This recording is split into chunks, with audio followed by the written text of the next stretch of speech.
Saya dengan senang hati memperkenalkan solusi terbaru DJI Enterprise, Matrice 400 baru. Up to 6 kg payload capacity. Menuarkan waktu penerbangan maju hingga 59 minit, bahkan dengan muatan, kecepatan penerbangannya juga telah ditingkatkan hingga 25 meter per detik untuk manual atau otomatis. Besiran dan penyelamatan, pemadam kebakaran dan pemetaan skala besar seiring dengan perluasan aplikasi drone, kapasitas muatan bertingkat sangat penting bagi pengguna akhir untuk menyelesaikan tugas kompleks secara efisien. Dengan kapasitas muatan maksimum 6 kg M400 dilengkapi dengan 4 port e-external 2.0, memungkinkan pemasangan hingga 7 muatan secara bersamaan. Daya computation tambahan ini sangat berguna untuk bidang keselamatan publik atau inspeksi. That's why this aircraft features an IP55 protection rating, which means it's built to withstand dust and rain. Kemampuan penginderaan rintangan tingkat garis selama misi penerbangan drone, salah satu bahaya terbesar yang perlu diperhatikan adalah saluran listrik di sekitarnya. Untuk membantu pilot menghindari saluran listrik dan hambatan lainnya, DJI mengembangkan sistem kesadaran situasi yang menggabungkan laser berputar, radar gelombang milimeter presisi tinggi, dan sensor penglihatan mata ikan cahaya rendah penuh warna untuk mendeteksi dan menampilkan potensi bahaya. That uses 21.6 mm power line. When the Matrice 400 is flying at speeds up to 17 meters per second, it can automatically stop and avoids the obstacle as it gets close to the power line. Pada siang hari dan bahkan dengan jarak pandang yang menurun di malam hari, hal ini dapat menghindari benda dari kawat, tali ke garis teguk dengan diameter serendah 2,9 mm.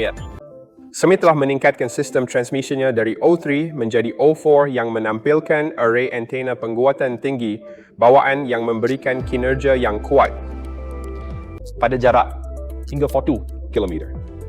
Sementara itu, M400 mendukung Subidojit, pita frekuensi dan ketika dipasangkan dengan ganda, DJI dongle seluler. 2. Kapasitas pemasangan.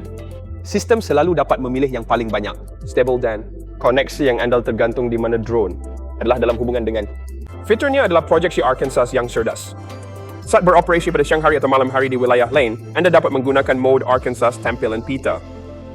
Remote control dapat menampilkan detail lebih lanjut tentang lingkungan sekitar, seperti nama jalan dan landmark secara real-time. Funks mengikuti overline untuk inspeksi jalur transmisi dan distribusi daya. Ia menggunakan LiDAR yang berputar untuk mendeteksi rintangan secara real-time dan secara otomatis melewati lintasan garis. Kemampuan mengikuti medan waktu nyata juga disesuaikan dengan Matrice 400 untuk mendapatkan data pemetaan presisi tinggi. Inspeksi turbin dan patroli maritim. Matrice 400 memiliki fitur canggih untuk lepas landas dan mendarat di kapal, baik dari kapal yang diam maupun yang sedang bergerak, memberikan fleksibilitas luar biasa. Persekalaman telah mengintegrasikan fitur-fitur yang baru-baru ini, diluncurkan seperti cruise control dan mode penerbangan 2. Kontrol jelas memungkinkan anda menjaga kecepatan yang konsisten, memungkinkan pilot untuk fokus pada tugas yang ada, seperti misi pencarian dan penyelamatan. Anda akan melihat tabel yang dapat anda ambil reference untuk waktu penerbangan berdasarkan konfigurasi muatan. Selain itu, jika baterai diganti dalam waktu 45 detik, drone dapat lepas landas karena menyimpan informasi satelit dan peposition bersama dengan baterai baru adalah stasiun baterai cerdas BS100. Di dalamnya, kami mendapat ruang untuk baterai 3TB100 dan 2 baterai WB37 dengan waktu pengisian cepat hanya 45 minit per baterai TV100 yang dapat mengisi daya Matrice 400 selama 59 minit.